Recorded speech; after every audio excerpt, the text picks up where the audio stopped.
Hello, welcome everyone.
Thank you.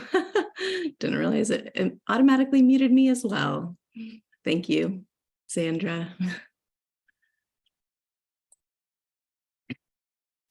So I was just mentioning when no one could hear me, that please make sure you sign in if you have not already done so. And you, again, only need to sign in once today.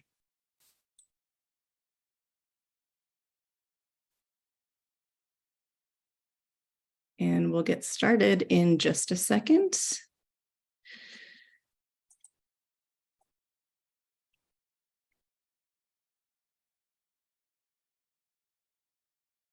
All right, so it's 9:55. We'll go ahead and get started. As I mentioned, here is the sign-in sheet, and it was presented earlier, but here's some information on how you can, how you get paid. And I'll go ahead and I'll put that in the, oops, I was gonna go ahead and put that in the chat. Oops, wow. Now I'm having some issues here. Give me 1 second. But I will go ahead and put that information in the chat, and then I will get my presentation back up.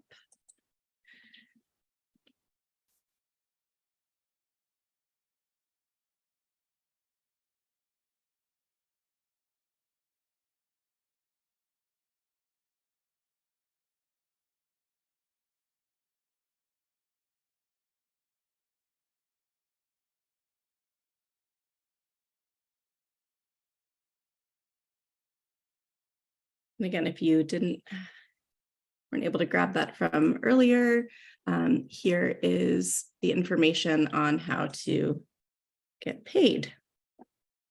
All right, let me get that presentation back up. I'm not sure why it disappeared on me, but here it is. Okay, so this is a session that is called Setting Up Your Google Classroom. So this is best suited if you are brand new to Google Classroom, or it's been a few years since you have been exposed to Google Classroom. So, no hard feelings if you feel like you kind of have the basics of Google Classroom and you'd like to go attend another session that might be better for your learning. Please go ahead and join another session. But again, this will just be going over the basics, and there'll be some opportunities for you to practice and work on your Google Classroom. We're going to look at the Classwork and the People tab. And we will be spending a little bit of time looking at assignments and activities. However, this is not going to dive too deeply into the assignments in Google Classroom. There are some other sessions that I'll mention at the end of the presentation that would have some more information that might be better suited if that is something that you are looking to explore more deeply. So again, decide if the basics is what you're looking for, and if so, I'm excited to share with you what our team has put together for you in terms of Google Classroom. There have been a few minor changes recently, but pretty much we're just going to share the basics. So before we get started, please go ahead and mute yourself for now. You can make the decision if you'd like to have your camera on or off. It's your choice.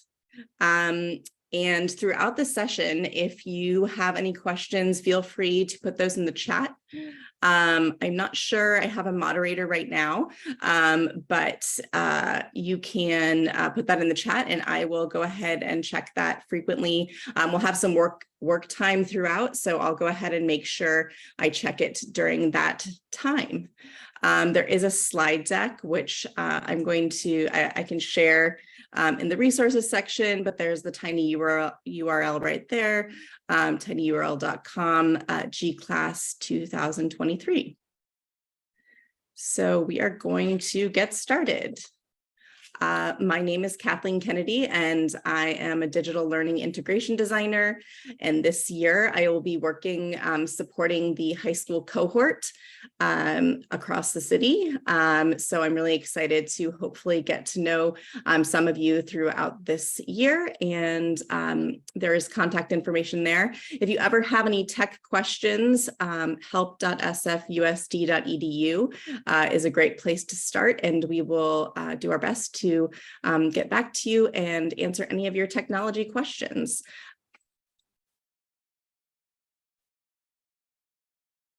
So our norms for today throughout this session, like I mentioned, there will be some work time and there will be some chat checks. So times I'll ask you to pop some responses into the chat.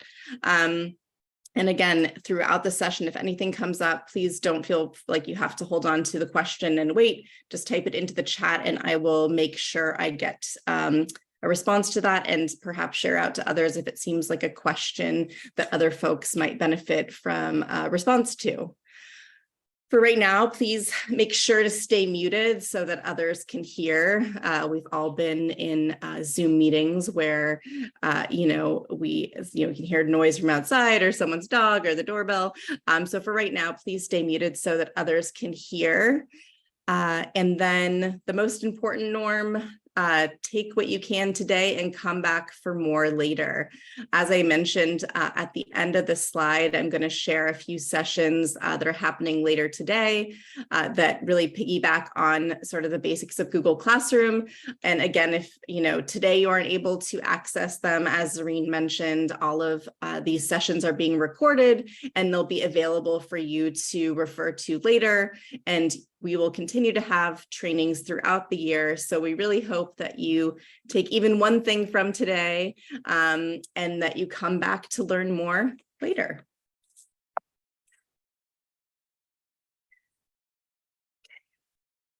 So we want to frame our presentation today thinking about educational equity and why does technology matter for educational equity. So when we think here at the Department of Technology, we're always thinking about educational equity. And we want to focus on both equity of access and equity of opportunity with technology. So when we think about access to technology, I think it was mentioned in one of the presentations earlier, the Department of Technology has done a lot of work on ensuring that we have a lot of programs that are approved and accessible to you and our students to be able to utilize in the classroom. And we want to offer trainings and support to ensure that in the classrooms, you're able to offer that equity of opportunity with technology throughout your classrooms and your work.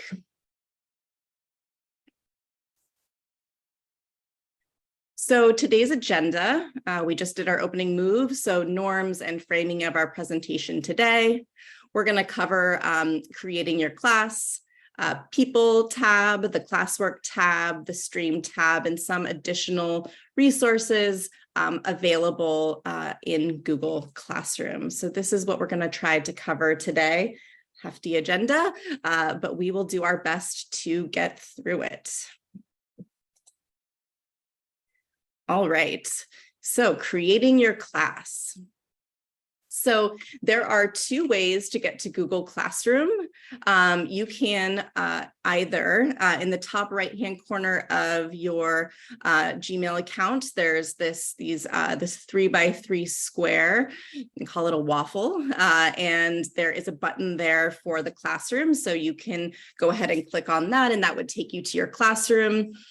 Yesterday it was discussed in a different session I was in, as Jessica, who's one of my colleagues who put this presentation together, was saying, fun fact, you can rearrange those buttons. So if you want to move classroom up to the top, if that's something you're going to use frequently, which most of us probably will, you can go ahead and rearrange that so that button is at the top. You can also just type into the search bar classroom.google.com and it will take you right to your classrooms. So when you are creating a class, once you go to that classroom screen, you'll see a plus sign, and in that plus sign, you can click on this button that says create a class, create class, or join class. So as a teacher or a staff member, you have these two options. Students only have the option to join a class. They cannot create their class. Sorry, my dog. All right. That was inevitably going to happen. So that's where you start to create a classroom. And then once you create a classroom, you will be prompted to name your class. And that is the only required feature that you need to complete when you're creating a class. You can come back and add and edit these settings later. These other categories, sections, subject, room, those don't need to be filled out when you first create a class, but then you can add or edit those later. So the only required one is the class name. And like I mentioned, we're going to have some work time to go ahead and go in and play around with this. So I'm just giving you an overview, and then I will actually walk you through how to create a class. So once you create a class, this is what you're going to see. This is the initial screen. And I'll just kind of go around, go counterclockwise here on the screen to show you what you are going to see on this screen once you create a class. So over here in the right, we see this little wheel. That's the settings tab. This triangle is drive. We have a calendar here, and then there is this camera icon, and that is what you will see. That is for if you wanted to do Google Meet. That's linked right there. And it came up yesterday that some of you might not see that, that camera icon there. In order for that to appear in your classroom, you have to enable the Meet feature. And I think now that we are not doing as much in terms of the distance learning, we're not using Meet as much in our classrooms as we were. You know, when we were doing a lot more remote learning, you may not even need to activate that feature. Here we see this pencil and it says customize, and we're going to go through what this looks like, but that's a place where you can edit this banner. You can select what image you want there. You can even put your own image up there, you know, of your classroom, or if you have like a photo that, you know, aligns to what you're teaching, you can put that there. And that's also where you can see what it looks like to change the color of the text and whatnot in that customize feature. Over here on the left, we have this bar that says we have stream is the first thing. And you'll notice that underneath stream, there's this bold underline. So what that's going to tell you is when you're looking at your Google Classroom, whenever you select one of these items, it will have this bold underline. So I'll show you what it looks like in live when we create a class in a moment. But just to note that when it's on stream, that's the screen you're looking at. And if you clicked on Classwork, that would take you to the Classwork screen as well, and people, grades, etc. But that bold underline will guide you to what you're looking at. And then over here on the left, we see some more icons that will tell you a little bit about what some features of your Google Classroom.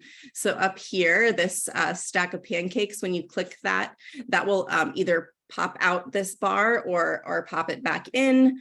The first one is the home button that will take you to the home. And then there's a calendar. This checkbox is you're going to be your to-do list of things that are upcoming will be there.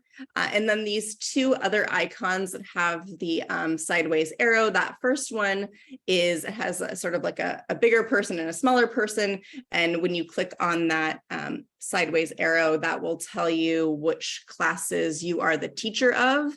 And then right underneath it, it has a graduation cap, and that's going to tell you the classes that you're a student in.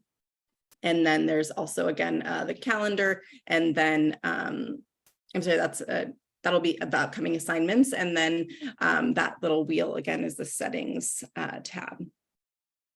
And then down here where it says upcoming, that will be any upcoming assignments will populate on your stream. So if you have scheduled an assignment and it's due tomorrow, that would be listed there for the students in your classroom.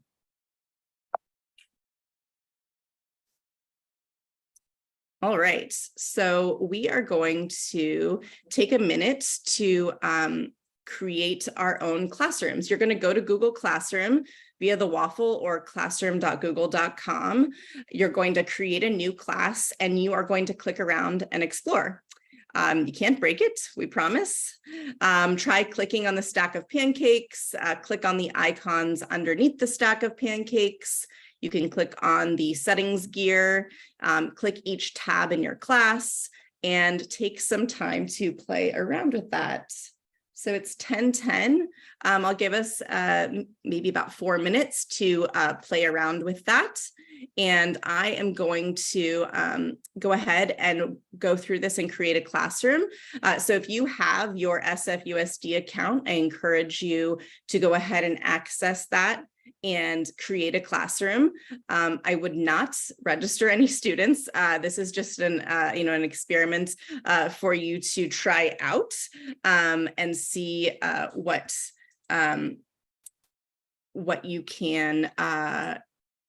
you're going to find in there. And I'm going to go ahead and open Google Classroom here. For those of you who may not have your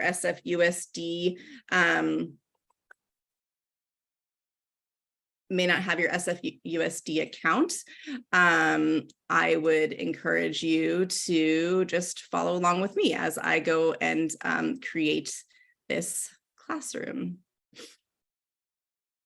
which I had it pulled up here.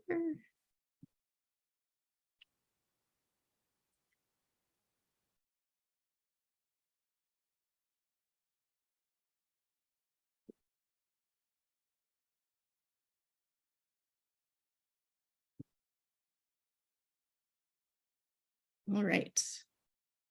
So I'm going to go back to this classroom. So we can see I'm already a part of a few classes here. So these are two classes that I'm a part of, and then one that I am the teacher of. So I'm going to go right here to the plus sign, and I'm going to create a class.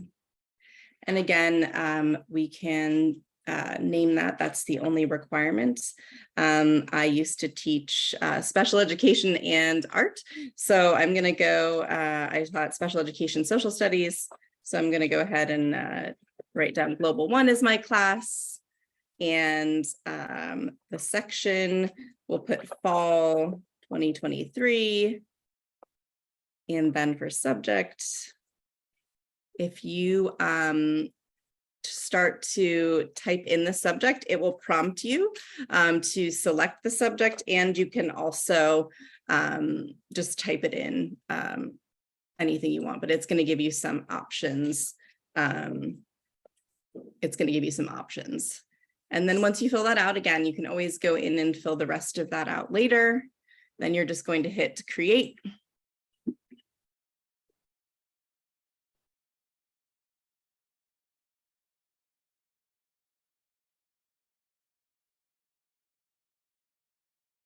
And there we go. So here's my class. I had already, selected it selected an image for me that I think might be aligned to a global history class. Again, you can click customize, and that will allow you to select a photo. So you can click around and see different options you might want to put there. These are general. You can search by theme. We can click other. These are all kind of fun. Maybe we'll do this class theme with the little steering wheel for a ship. And then we'll hit save. And then you can also select the theme color. I'm going to leave it with the blue. And then hit save. And so it changed my banner here. And you can always go back and change that later. We see it still has me on the stream, but if I click Classwork, we can see that blue bar shifts to Classwork. And then people, we'll talk about that a little later, but that's where you would add students and grades.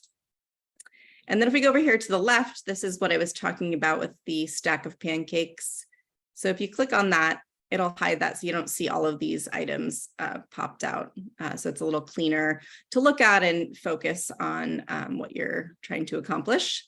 But if we pop that out, that gives us all of these options, right? It has home, calendar, things to review for the classes that you're teaching. Again, that's like the big person and the small person. We can also hide that. And then it has, for the classes that I'm enrolled in, it has a to-do list. If there were assignments that I needed to complete for those classes, they would be listed there.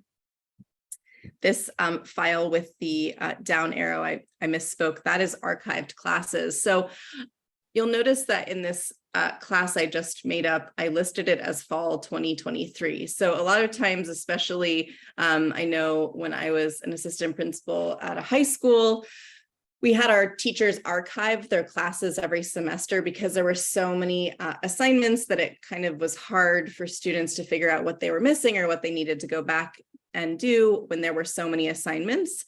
So I think that probably happens more in the secondary schools where there are so many assignments that need to be completed. So after a semester, we would archive our classes. So sometimes you might do that at the end of a semester or maybe the end of a school year, but you can always go back and access those archived classes in this section here on the left. And then we have the settings tab. And then yeah, so we see our stream here, and we'll talk a little bit more about those features in a moment. All right. So I hope you were able to go ahead and see, we're able to create a class and go through that with me as well. I'm just going to double check. All right.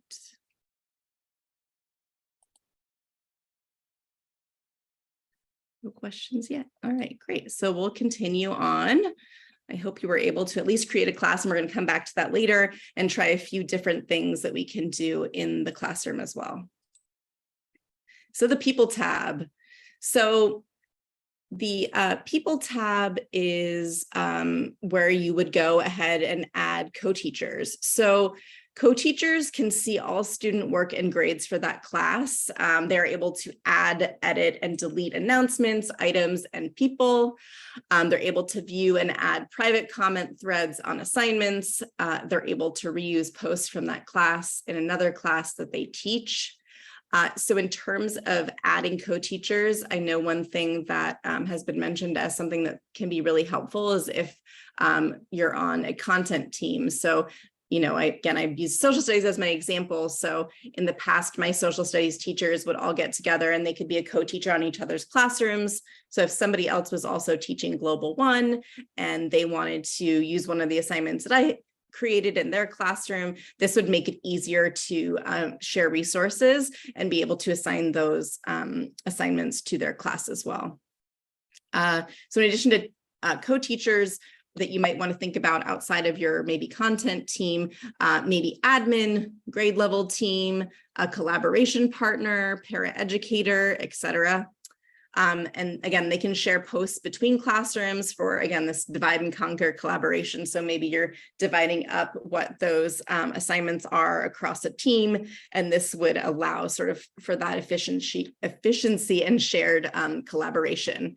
You can have up to 20 teachers in a class, so you plus 19 others, which is quite a few. So again, it really invites this opportunity for collaboration and sharing of resources. Co-teachers will get an invite or an invite email to join, and they have to accept the invite. So that's the one caveat to this is you can invite somebody, but they have to accept your invitation in order for them to be able to do all these wonderful collaborative items that we shared here. And so to invite students, you can invite students by email. You can copy and paste emails from a list to add all at once. We don't see people typically do that so much.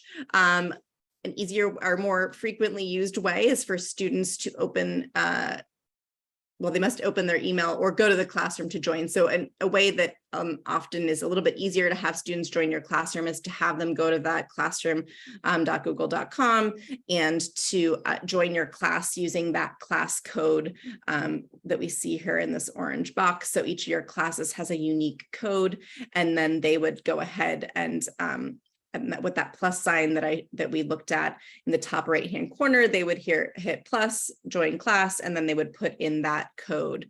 So yeah, they could easily enter the class by using that join code or using your classroom's link to join. So again, you could email that link that we see here, copy class invite link. You can also share it that way.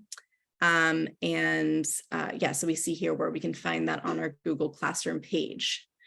You can also use the Classroom Synergy integration to sync from Synergy. So there is a way to sync Synergy with Google Classroom, and there are some resources at the end of this slide about how to do that. And I believe there is a session leader today on that as well. So currently, there is no parent-family login for Classroom. Synergy has a gradebook. Synergy, our gradebook, has parent view. So that's a way that parents can look at student grades, but you won't be able to add parents or families to Classroom as students in the class. And we do that for privacy reasons and security.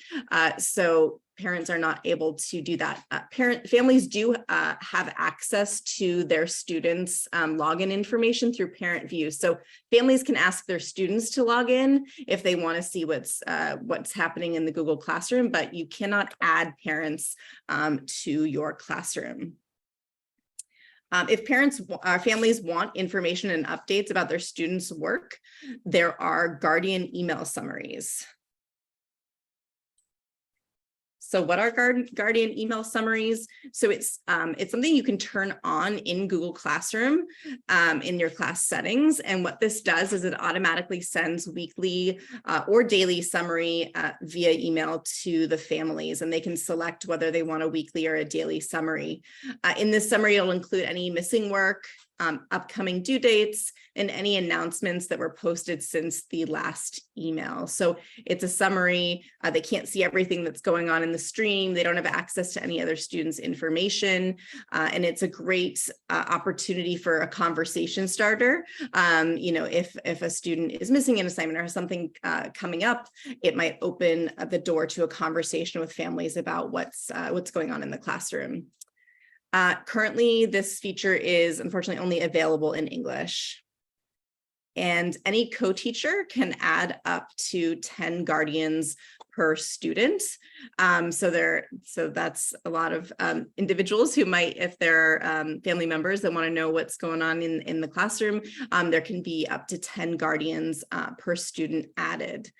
This is similar to the co-teaching feature. Guardians must accept the invite email in order for them to receive these Guardian email summaries. So sometimes they are going to need to check their spam folder, especially if they are using a non-Gmail account.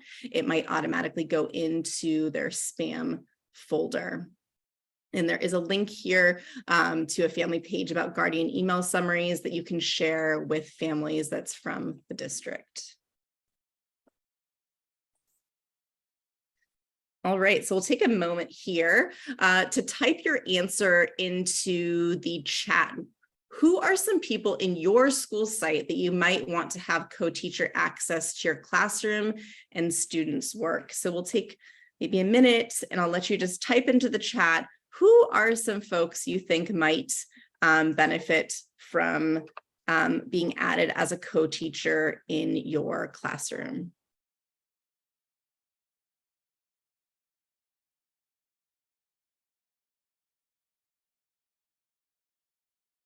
You go ahead and just put that in the chat box. My dog has decided to bark again. Just mute for a second here.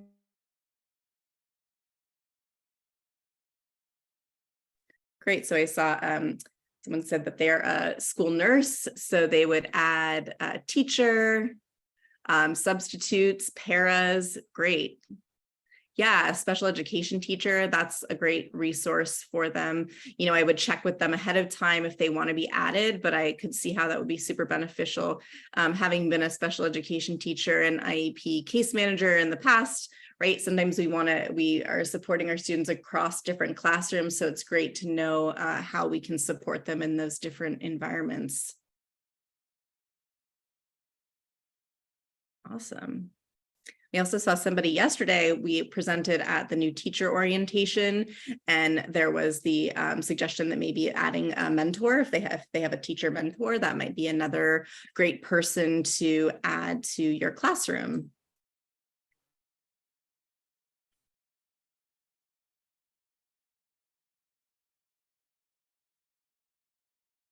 All right, so we're going to move on to the Classwork tab.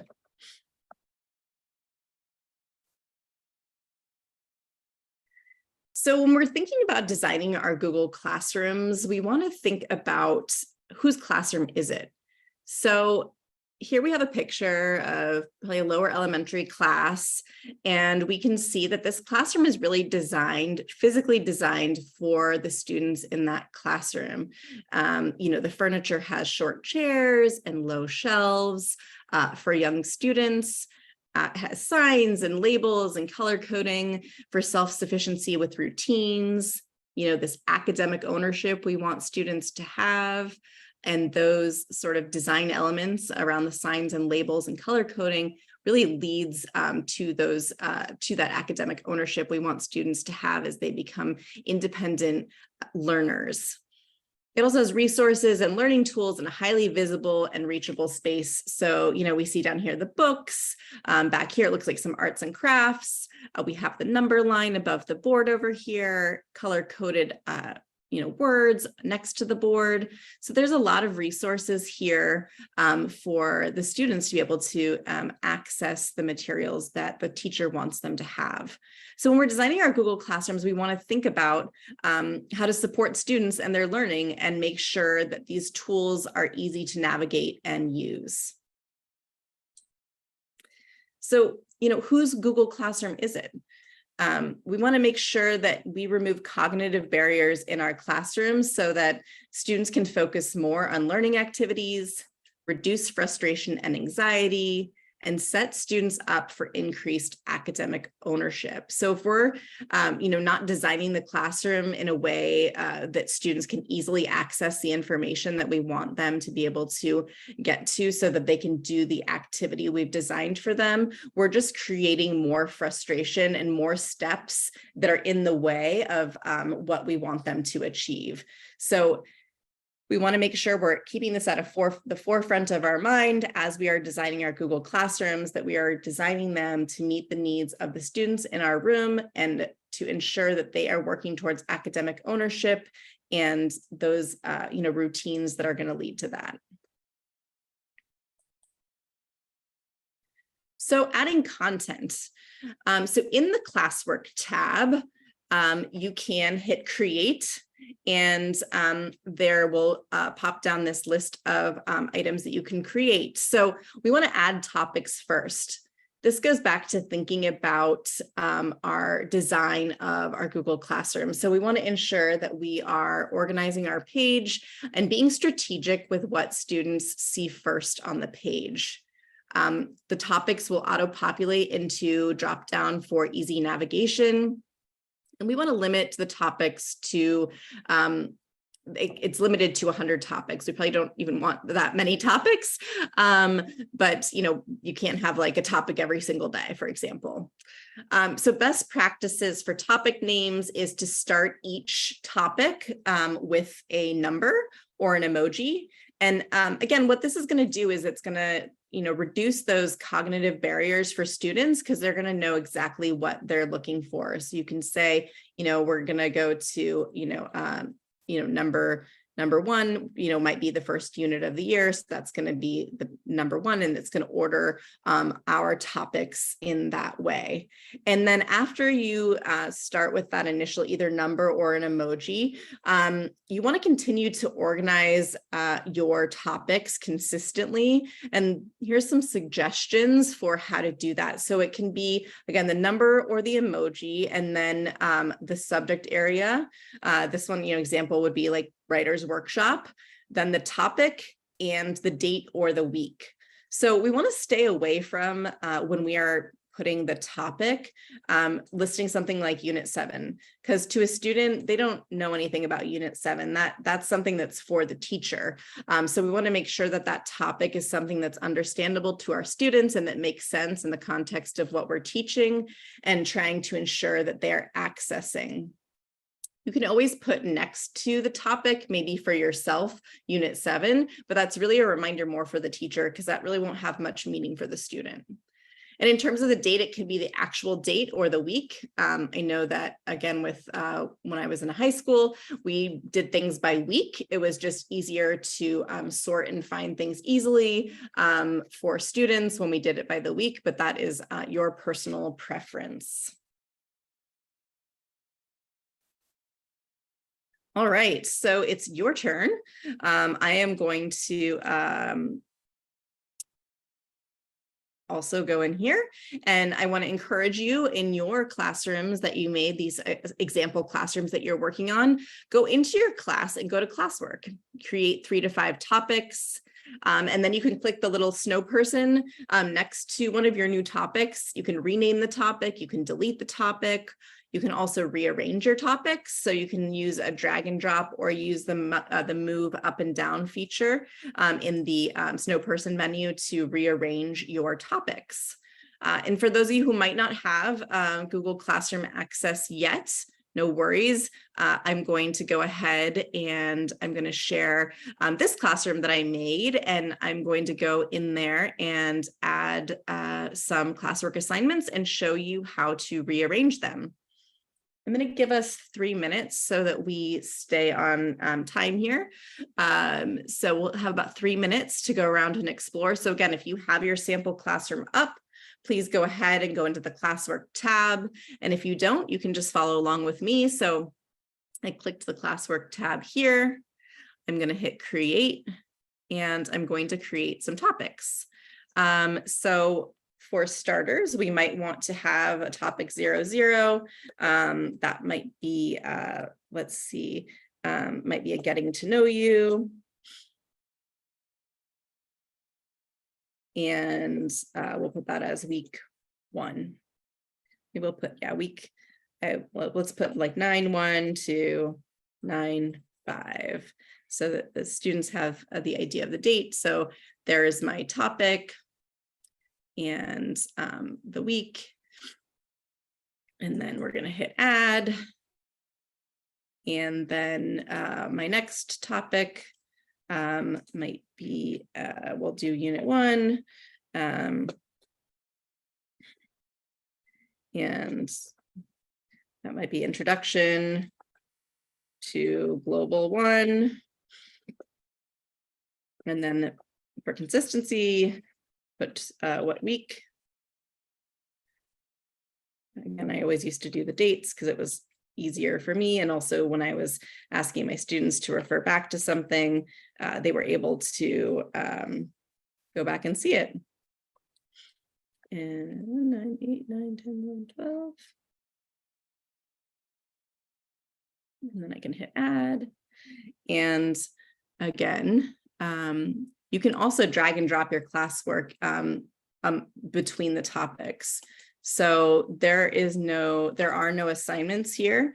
And it's important to note, so it says students will see this topic once work is added to it. So I just created the topics. I haven't created any classes within any of these topics. So the students won't see these topics until I add actual classwork to the topics. And again, maybe, you know, I decide to switch this around and I decide that I want to do getting to know you after introduction to global 1 for some reason. I can go ahead and go in there and change the date and the title. And then I'll change this one as well so that it matches up.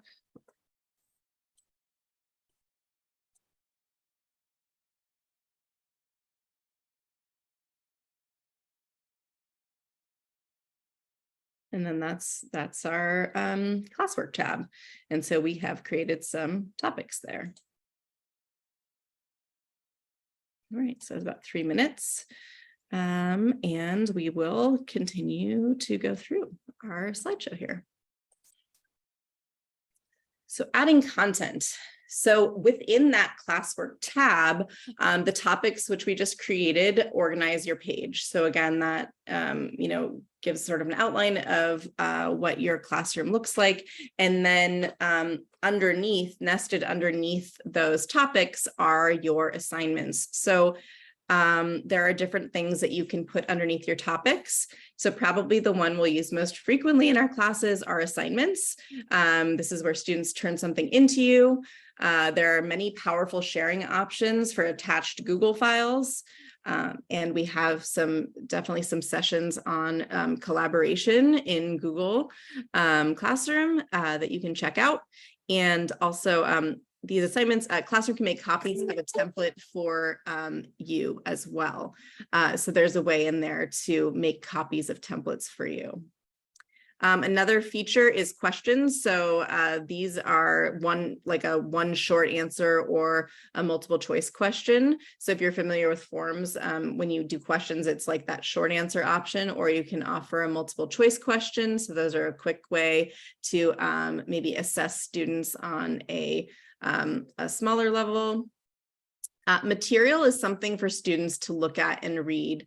So this is one we don't normally, probably don't use as frequently, because usually when we give students something, we want them to do an activity with it. So the material is something that just is there for students to look at and read. In the past, I have seen that in some classrooms where the syllabus is posted as a material. So it's something that students are going to refer back to and read, but they're not really going to do a lot of other activities with it. So there won't frequently be that many materials, because we want students to have an action with what we are assigning them. So it's more often going to be one of those other options. You can also reuse posts from other classrooms where you are a co-teacher. So that's what I was mentioning that makes collaboration really easy. So if there's a post another teacher made with an assignment, you can easily reuse that post. And again, you can look, whenever you look for these, look for the up or down arrow or the snow person buttons to find extra settings and options. So that's going to offer you lots of options. When you look for those icons, that's where you can find sort of additional options. So back to this, thinking about design and consistency in terms of what we are creating in our classrooms, our Google Classrooms, we want to use a consistent naming pattern for assignments and questions as well. Numbers are great. That's a really easy way to sort and put things in order. So again, this example has 056 Polygon practice activity. You can also use acronyms. So HW for homework, ICL for, I think we decided yesterday that was in classroom learning. That's what the L is for an activity done in class, so that students know when you're assigning something, or maybe they were absent. It makes it easier to direct them where the information is. And like we mentioned before, you can also use emojis, a bell. I think, I don't remember how long ago it was, but we used to call like the beginning of class. In New York, we called it do nows, but I've heard it as bell ringers. So some other things that might tie into the structure of your classroom that aligns to those emojis would be a great tool as well. You want to keep it pretty concise, because really long titles are going to get cut off. So if we see here in this image, this sample image here, this last one at the bottom, assignment 01, it's a 01 assignment, rate your level of experience, and then it says ... So we can't see the whole title. And this standardized, consistent naming makes it easier to share stuff between classes. So it's easy to share with your colleagues, or if you are teaching multiple sections of one class, it's easy to just know where to look and how and what to share among your classes. Yeah.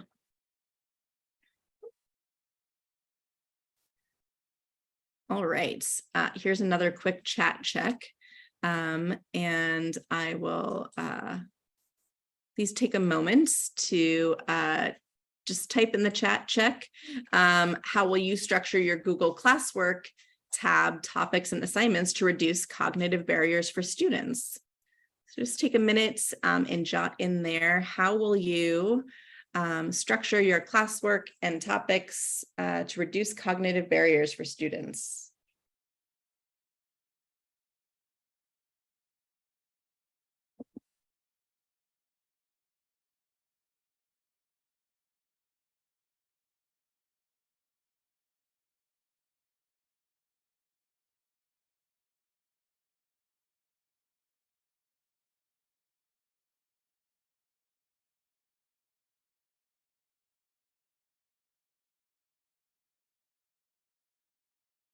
Great, I see short titles, clear and simple instructions.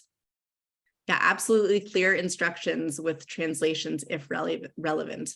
Absolutely, in terms of, yeah, accessibility, if that's a need, that's a great idea.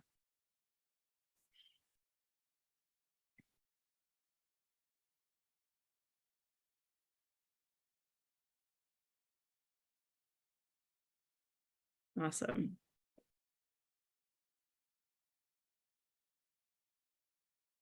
Yeah, I know the permissions are set. I didn't update my settings, my apologies, beforehand to be able to, for everyone to see the chat.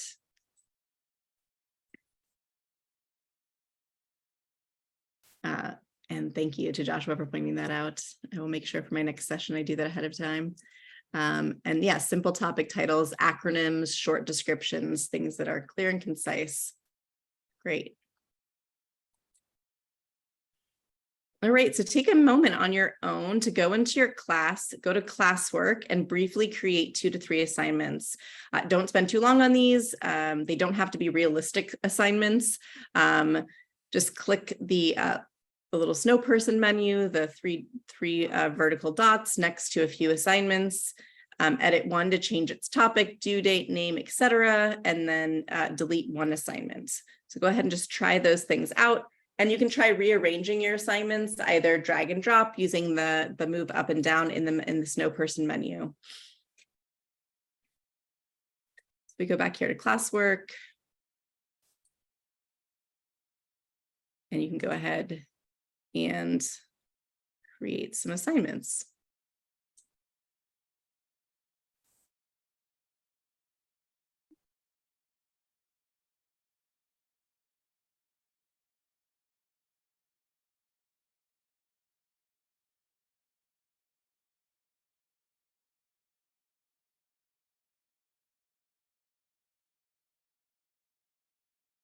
Move up, move down.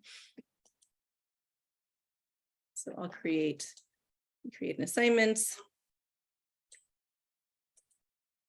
And do like a welcome letter. Tell me.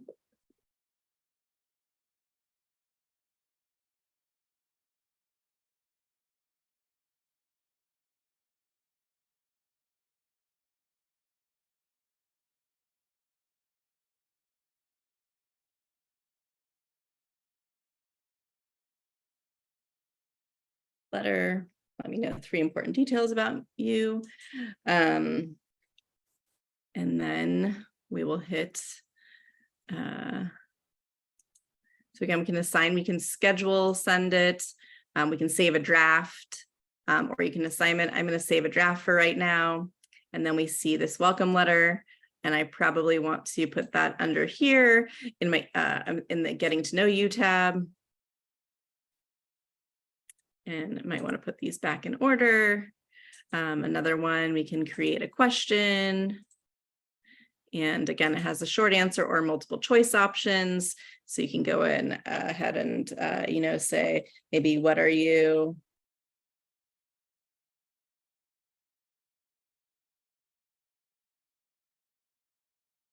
And then it'll give them a short answer option. And then if we hit ask, it will go ahead and create that question. And maybe I want to put that in my introduction to Global One. Put that there, and then students will see that.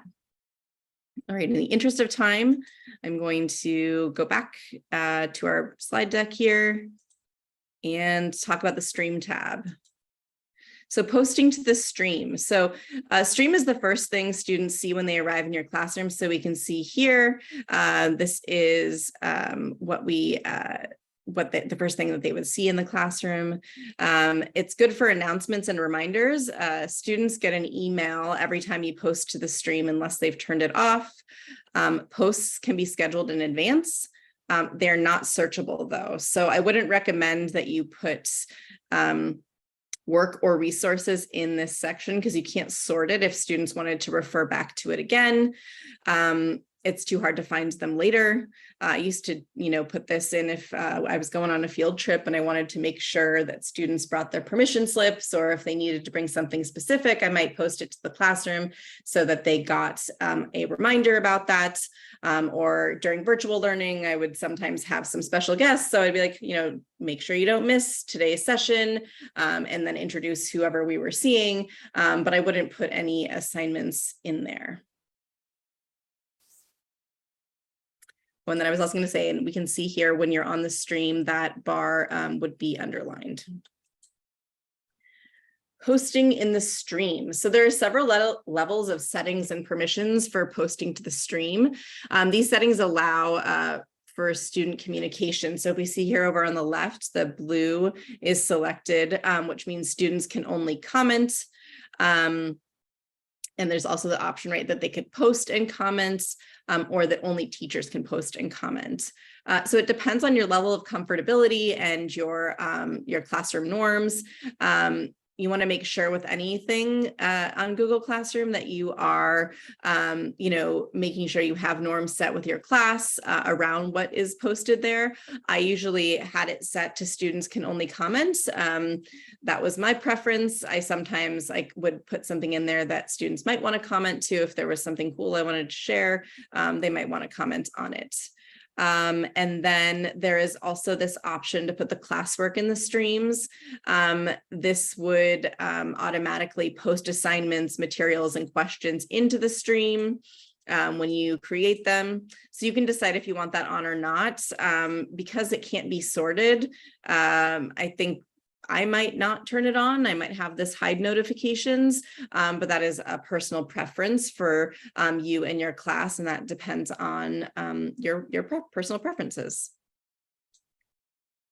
So we're going to skip this in the interest of time because we only have about 8 more minutes. So again, you can go in there and post announcements and try that out later if you would like to just see what that announcements feature is like. And again, you can move those around. All right, some tips and tricks. So you can adjust email notifications. So I think Jessica mentioned yesterday in our new teacher orientation that Google Classroom will email you very, very, very, very frequently. It will email you for anything. And for any class that you are a teacher or a student in. So there are some ways for you, to adjust your notification settings so that you're not getting flooded every time a student looks at an assignment, every time a student turns in an assignment, every time a student collaborates on assignment. You don't need to necessarily know all those things, or every time your teacher down the hall posts an assignment. You probably don't want to get an email for every single one of those things. So step 1, you can find the 3 stacked horizontal lines button in the top left corner of the class. This pops out as a sidebar, and then scroll to the bottom of the sidebar and you'll find settings. And then step 3, you can adjust the switches to match the emails you want to receive. So if it's blue, that means it's on, and then gray means that it's turned off. So to turn off emails for specific classes, you're going to scroll to the bottom and click the down arrow button to expand the list of classes.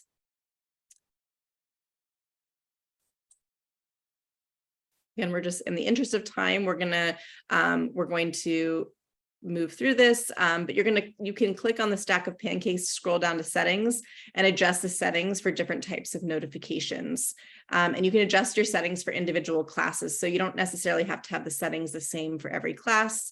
It's your preference. Certain classes you might want to receive more or less notifications than others. So that was pretty quick. I will post in the chat again the link for today's session as a bit.ly. But again, back to that norm, I hope you took one thing from today that you can use. Hopefully you learned at least one thing today and maybe more. And if you're ready to learn more and come back for more, there are some resources here that I've highlighted for today, but there's also resources that are already available on our DLE website. So there's a link to First Day of Classroom from the Google Teacher Center, and there's also Google Classroom 101 for Teachers, 201 for Teachers. So those are all Google created basic resources that you might want to refer back to again. And then in terms of next steps that you might want to take today, if you haven't already selected your your sessions for the rest of the day and you're interested in learning more about grading and assignments, there is a session today, assignments in the Google Classroom, that I am actually moderating with one of my colleagues, Xander. And if you're not able to attend that session, please come back and watch the recording later. So, 24 hours after today's sessions, we will have all of these recordings available for you to go back to as a resource. We already have a recorded webinar from April of 2020 on assignments and feedback in Classroom. There have been a few minor changes in Google Classroom, but a lot of it still looks the same. And there is also a link to another recording on new semester, new Google Classroom. So I suggest, in terms of grading and assignments, if you're really interested in learning more about those things, either attend the session later today or come back and take a moment to review some of the tools that will be available after today. And then general resources listed here. There are Google resources for staff through SFUSD, and this link. In this link, it has Google for Instruction best practices based on EDU research. And then this has a list of district approved digital learning tools that you can access. And there is also a link to step-by-step instructions for how to do that Google Classroom Synergy integration. And so those are all available in this slide deck. And I see a question in the chat to me about the presentation. And so we've reached the end of our presentation here. And again, there's some links here to additional resources, how to submit a help desk ticket. And here is the feedback for setting up your Google Classroom. And give me 1 second. Well, I will put this back up in 1 second. I'm just going to stop share. And I'm going to put the bit.ly for this session in the chat so that you can have access to this slide deck. And then I will put the feedback slide back up. And again, apologies, I did not turn on the chat earlier for everybody to see, but I appreciate everyone's feedback, and I was able to read out everybody's responses. So thank you for participating. Here is the tiny URL for this presentation.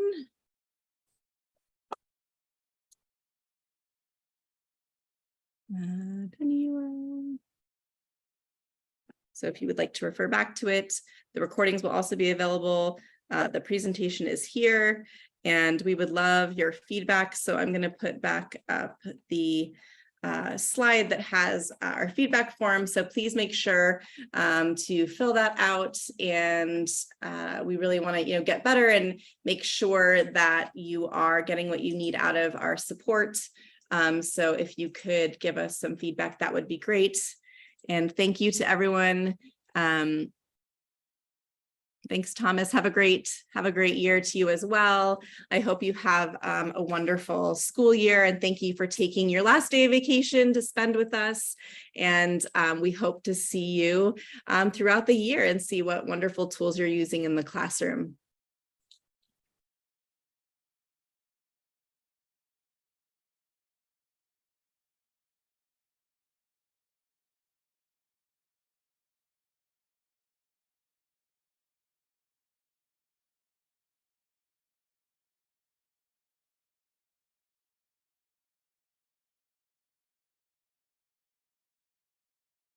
And I think our next sessions start at 11. So I encourage everyone to get up, take a good stretch, and look through that list of sessions. And please take a moment to join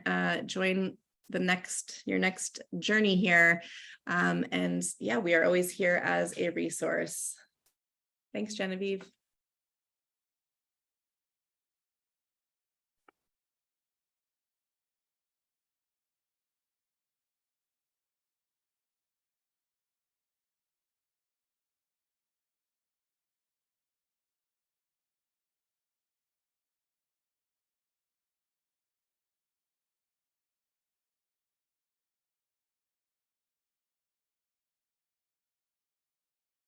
Thanks, Paula. Have a great school year, everyone.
Thanks, everyone. Have a great school year and great rest of your day.